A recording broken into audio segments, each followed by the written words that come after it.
and welcome to Plus Pramesh e-Library. So you must have heard in the news of the recent tensions and standoffs between India and China at the borders.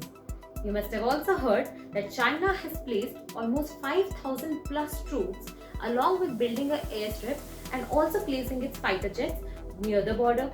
You must have also heard that China has actually built a specifically designed UAV helicopter for the Tibetan Plateau region where the air is thin. Now this UAV is a cause of concern. Why? Because it is not a normal UAV, or it's not a normal drone that you see in everyday life. It is a very specifically designed drone for the plateau region, which can be digitally operated, which can do the intelligence work and also provide communication. It is capable of also striking and delivering cargo. Now, after hearing all this, you must be wondering that is the problem at LAC? Then what is this LAC? Or are there many other points where China and India are actually at loggerheads? The answer is that it is not just one point where India and China have come at standoff. There are almost 4 points where currently the situation is basically at loggerheads. What are those 4 points? 1. Pangong Tso Lake. 2nd. Galwan Valley. 3rd. Demchok. And 4th. Nakula. Out of these 4 points, 3 are basically in the western sector and 1 is in the Sikkim region, which is the eastern sector. Now you must be wondering what is so special about it. I mean, in 2017 also, we also saw something called as Doklam crisis, wherein again there was India and China standoff for almost more than 70 days. But this is different. And why is it so? Because first of all, this standoff is happening inside Indian territory. When there was Doklam crisis in 2017, the standoff was basically not in the Indian territory. It was outside the Indian territory at the tri-junction of India, China and Bhutan. And secondly, while in Doklam, India was resisting against the Chinese construction. Here in this standoff, China is resisting against the Indian construction or the Indian side of infrastructure being built along the Indo-Chinese border areas. Now, before we move forward, you must be questioning, so how can we understand this whole crisis? Like, how far should we go back in history, and what is so special about this standoff that we are particularly seeing? So in this short video, we are going to learn everything about it. So this is me, Supriya Singhal, presenting to you this particular video. So now, before we move forward, we need to know what is basically Indo-China border exactly.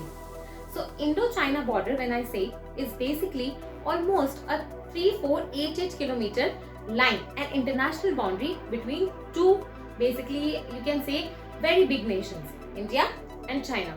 Now this particular boundary can be divided into 3 sectors. What are those? A. Western sector, B. Middle sector, and C. Eastern sector. What is in the western sector? So western sector is roughly around 1500 kilometers, precisely to be around 1545 kilometers, and this is basically covering the UT of Ladakh. And why am I calling it a UT of Ladakh? Because you must know that in August 2019, India has basically changed the status of state of Jammu Kashmir to now 2 union territories, Union Territory of Jammu and Kashmir and Union Territory of Ladakh. So hence, the western sector is basically between Union Territory of Ladakh and Xinjiang province of China. It is the same point where 1962 Indo-China War happened. Then we come to the middle sector. Now this middle sector is actually the line between what? It's between 2 states of Indian territory. What are those? Uttarakhand and Himachal Pradesh. And they are basically bordering what? They are bordering Tibetan region of China. And last we come to the eastern sector. So middle sector is a very small sector because it is just 545 kilometers, and then we move to the eastern sector. This eastern sector is roughly around 1396 kilometers, but you can find plus minus 2-3 kilometers here and there when you read from different sources. So roughly we would say 1300 to 1400 kilometers is the boundary of the eastern side or the eastern sector of Indo-China border. And what is the Indo-China border between? So it is between state of Sikkim and Arunachal Pradesh, and what is there on the Chinese side? So it's the Chinese territory. Okay, so now we know what is the Indo-China border made of, how long it is. So can you tell me that why is it so that even after having a specific boundary line, why are we seeing so many aggressions again and again? Why is Chinese asserting their power once in Doklam, then another in Western sector, then another time in Daulat Beg Oldie? Like, what is it happening? And why are we actually concerned about it? And specifically, at this point of time, when the whole world is under the crisis of Corona, then why is it that these assertiveness, these aggressions across the borders have increased? The answer lies in the question itself. And why is it so? Because you must know that because of the COVID-19 crisis, there have almost been more than 70 lakh people who have been infected in the world. Okay, and the most, you can say the most affected regions are basically the Western countries like Italy, France, Spain, and then US. And US has been very, very vocal about how it is Chinese responsibility and it's actually their irresponsibility which led to the COVID-19 crisis at such a wide scale and Corona spreading to so many parts of the world. Then secondly, you must have also heard that now, because China was the manufacturing hub of so many different companies, now because of the COVID-19 crisis, the manufacturing hub had to be closed. So MNCs are in distress. They are now thinking that how can they be dependent on only one country for the entire global value supply chain. So now they are wanting to shift out their bases from China to other countries, and India is also one of the proposed destinations. Then thirdly, you must have also heard in news about the China and Hong Kong crisis which are happening, and the tussle between the Chinese and the Hong Kong special administered region. And this we will be studying in the next video separately, because then comes the part of specially administered regions of China, which covers Hong Kong, Macau, and Tibet also. Okay, so this will be covered in the next video. And then you must have also heard about UK proposing something called D10 and USA proposing something called G10 or G11. So this also will be covering in the next part. And apart from this, you must have also heard that Huawei, which is a Chinese company which is capable of building a 5G infrastructure, is also being criticized by the US agencies that it is actually, it is not very data secure. And they have been very vocal to the countries also, other countries, that they should not allow Huawei to actually establish the 5G infrastructure inside their country. So because of all these regions, you must be wondering that China is actually facing a lot of criticism, and it's true. And you can somewhere say that maybe because of this criticism and maybe because of the rising India's global profile, we can see that assertiveness of China across the Indian border has actually increased. But even after this, you must know that India and China have only gone to war, like actual war, only once, which was in 1962. But you must be wondering, we have already gotten the war, we have so many aggressions, but why are they happening? Like, what is the reason behind this? And the reason lies in two factors. First of all, the whole Indo-China border is not properly demarcated. And why it's so? Because there lies a difference of perspective. What is it? See, what is happening, the western sector that you see, you must have heard something called as the Aksai Chin region. Now this Aksai Chin region is basically, was captured by China during this 1962 war. And India obviously claims that it is its territory. So this whole territory is around 38,000 square kilometer, which India claims to be its part, while China claims to be its part. And why is this difference of perception coming? It's because of the non-demarcation of LAC, which is the line of actual control by the two countries. There are no maps which have been exchanged between the two countries properly demarcating the line. Okay, and also you must know that there is a perception difference because of the history itself.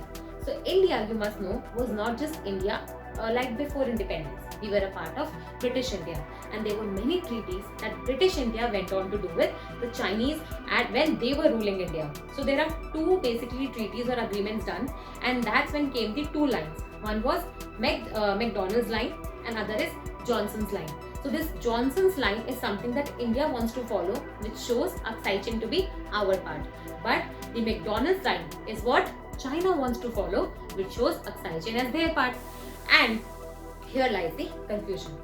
Now you must be wondering that why is this confusion not happening along LOC? Because unlike LOC, which is the line of control between India and Pakistan, has been demarcated by you can say what, and then the subsequent agreements, and you can say got internationally approved also that this is LOC, but that has not happened with LAC, which is the boundary with India and China. Now this is the first factor. What is the second factor? See, it's not like that India and China did not want to solve these disputes. So they have been having some agreements. For example, in 1993, we had something called as Border Peace and Tranquility Agreement. Then we also had subsequent agreements and you can say subsequent protocols. For example, in 1996, 2005 and 2013, wherein it was said that we will actually try to build confidence between the two countries and keep our positions limited to LAC. But these protocols and agreements have not materialized on the ground. So now, when we know the background, we know why is it happening, it's important to know the 4 different points where actual standoff is happening currently. Okay, so we will take each one of these points separately and try to understand that what is the difference of perception. The first point where the standoff is happening is actually the Pangong Tso Lake. Now this lake is a very important lake because you are going to tell me whether it is saline or freshwater lake. And this lake is actually not lying completely inside, you can say, the Union Territory of Ladakh. Why? Because this lake is actually across the line of actual control, which is LAC, and hence it lies between Indian and Chinese territory. Now this lake also has certain mountains which basically the military people there, they call it as fingers. Now there are almost 8 to 10 fingers, and Indian side says that they have control till finger 8, but Chinese side, they basically say that their control starts from the finger 2. That means from 2 to 8 fingers, India should not have control. But then obviously this is the point of contention. So here you will find something called as the boat diplomacy going on. Now what is this boat diplomacy? So boat diplomacy is when basically, suppose if there's a Chinese ship or Chinese boat coming, then the other country tries to encircle that boat and goes round and round to basically threaten the boat of the other country. And this has been going for quite a long amount of time. And earlier, when India did not have a, you can say, advanced port or advanced infrastructure in this region, now they're actually building up the infrastructure as well as the ammunitions, the ports, which are equivalent to the Chinese level. Then comes the second point of contention, which is the Galwan Valley. Now Galwan Valley, as you can see, it lies basically to the eastern side of Karakoram Pass, and it's a valley wherein you will find the Galwan which also merges with the Shok River. Now Shok River is a tributary of Indus River, which flows through the Union Territory of Jammu Kashmir and Ladakh. Now this Galwan Valley is actually a point of contention. Why? Because it is said that Chinese troops are trying to move inside. They want to cross LAC and they want to move inside the Galwan Valley. And why are they trying to do so? Because India is building an all-weather road of 255 kilometers called as the DBO road. Now what is this DBO road? It is Darbar Shok Daulat Beg Oldie Road, which will provide all-weather connectivity from Leh to Karakoram. And this will be like a very strategic move for India, because then India will be able to mobilize its troops, mobilize its ammunitions, and also improve its security in this particular Indo-China border region. So when Chinese counterparts have already built that particular infrastructure in this area, now India is trying to build it, and Chinese are obviously resisting this building of infrastructure. Then comes the third point of contention, which is the Demchok and Nakula. So there also you will find the standoffs are happening because of the assertiveness by the counterparts, and then they are using the telltale sign diplomacy also. But after having discussed these 4 points, we are yet to discuss one more point, which is the Lipu Lake. So what happened recently was that India tried to build an all-weather road, which was by the Border Road Organization, which is basically the organization which is building the roads in the border areas specifically. So they built up a road till Lipu Lake Pass. And this Lipu Lake Pass is very important. Why? Because it provides you direct connectivity to the Mansarovar, Kailash Mansarovar region. Now you must be knowing that India actually has many pilgrimage sites, and Kailash Mansarovar is you can say a very holy site specifically for the Hinduism. So many you will find that so earlier when the pilgrims they were following the Nathula Pass, like the longer route via Sikkim. Now if we build a road till Lipu Lake, they can actually visit this holy site by a shorter road. So this was the whole idea about building such road. But then what happened was basically this contention. This contention started when the Nepalese Prime Minister said that India cannot build such road. Why? Because Lipu Lake is a part of their territory, while India clearly says that Lipu Lake lies inside the Pittorgarh district of Uttarakhand. So this particular issue about India and Nepal, because it is a contentious issue, and you must know that what are the districts that or what are the points where India and Nepal have actually come, are having little friction between them, we'll be covering in the next video. But here also the point is, see, Lipu Lake Pass is providing you what? It is providing you a connectivity from India to China or the Tibetan region, right? And this is at the tri-junction of India, Nepal and China. So the point is that even though we explicitly cannot say that there was a Chinese involvement in this particular tussle, but our military chief, our army chief, he went on to say that Nepal cannot say it, and it is obviously saying it under some external pressure. And hence basically came the, you can say, a notion of the Chinese participation in this particular standoff also. But as far as India-China border is concerned, then we are only facing basically current standoff at 4 points as we mentioned earlier. So you must be wondering that it is not the first time that such standoff is happening, because it has happened in 2017 also. So how was it solved then? So it was earlier solved via military and diplomatic talks. And what was done after that was basically something called as informal summits. So you must know that India and China have had 2 informal summits. One was the Wuhan summit, where our Prime Minister went basically to Wuhan, which is a territory in China. And Wuhan, you must know, was very popular because of the COVID-19 crisis that we are facing. And second summit held recently in 2019 was in the Mamallapuram or the Mahabalipuram region in India, which is in Tamil Nadu, where the Chinese premier visited India, and you can say an informal talk was conducted between India and the Chinese Indian Prime Minister and the Chinese Premier about how basically the differences between the two countries should not convert to disputes. And this is something that you should highlight, because differences should not lead to disputes. And this is what they suggested even to the military personnel which were placed on the India-China border, that they should be taking measures to build more confidence, to strengthen the ties, and to ensure that the protocols and agreements that have been signed between the two countries should be followed in spirit. But have they been so? Then if they would have been, then you would have not been facing the current standoff. So you must be wondering that how should we solve this present crisis? See, the present standoff that we are facing has to be solved militarily and diplomatically, because these are the only 2 ways wherein we can engage the people from the other country, the higher officials, and try to understand that what can we do to actually decrease the tensions between the 2 countries. But okay, now this will be solved in the due course of time, as was done in the Doklam. But the interesting point here comes is the entry of US in this particular issue. So while this was going on, the US President, Mr. Donald Trump, he went on to say that he is ready to mediate between India and China to solve the tensions between them. Now, you must be wondering that why is US entering into this particular issue? So this was even this was even a surprise to India and Chinese also. And hence, India did not officially basically claimed any statement so far, but Chinese, Chinese were very active in saying that we don't want any external basically help in this issue, and we are both countries, we are working on it, we have different channels to work on it, and we don't want any third party in this particular bilateral issue. So this is a bilateral issue, but you must be wondering that when US enters into any issue, this can become a global issue as well. But as so far as of now, if you want to see that where can we go further, like what is a step that we should take to ensure that we have a better Indo-Chinese border relations, then you must be wondering something about the one sheet policy. So India, when we got independence, our Prime Minister then, Jawaharlal Nehru ji, he actually